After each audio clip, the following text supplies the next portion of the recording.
Hello, everyone. This is Professor Rust. I just wanted to take a second to welcome you to the course and talk a little bit about the first reading for this week.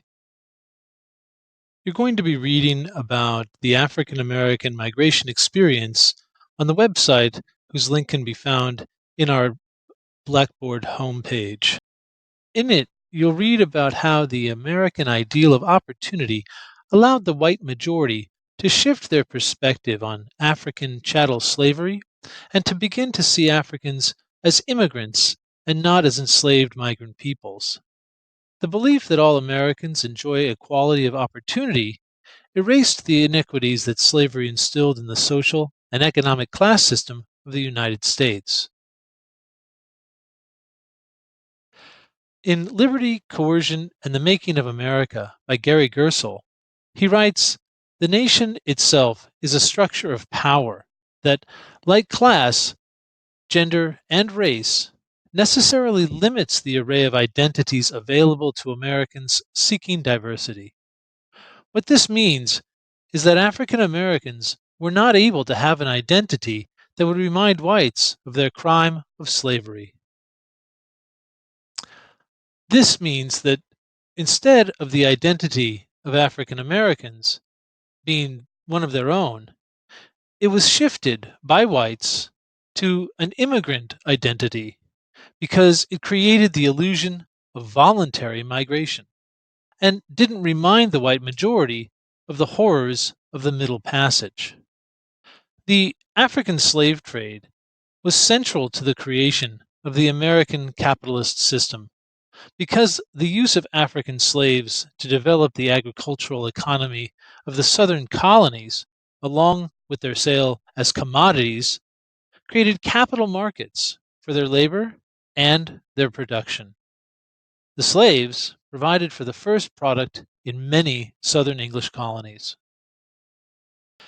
In Motion, the African American Migration Experience, which is the site we're reading for this week, they wrote that the impact of African slavery on the southern colonial economies was, quote, "The labor of enslaved Africans proved crucial to the development of South Carolina, Georgia, Virginia, and Maryland, and contributed indirectly to the commerce of the fortunes of New York, Massachusetts, and Pennsylvania." Therefore, the transatlantic slave trade can be said to have laid the foundation for modern capitalism. According to the website In Motion, their analysis of the transatlantic slave trade describes how racism became an inherent and lasting part of North American culture as the use of slaves as an economic pillar expanded into a cultural role beneath and comforting to the lowest classes of white Americans.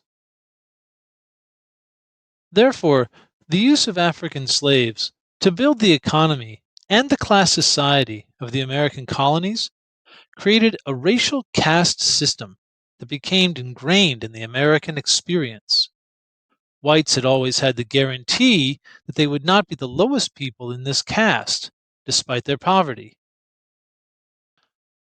African Americans, first as slaves and then suffering under Jim Crow laws, would remain below whites in the racial hierarchy that was created by the slave trade and chattel slavery.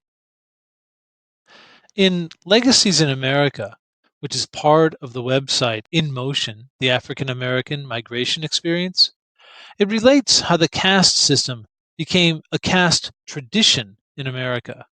Quote, "A racial caste system was established, and as a result, racialized attitudes and racism became an inherent and lasting part of North American culture."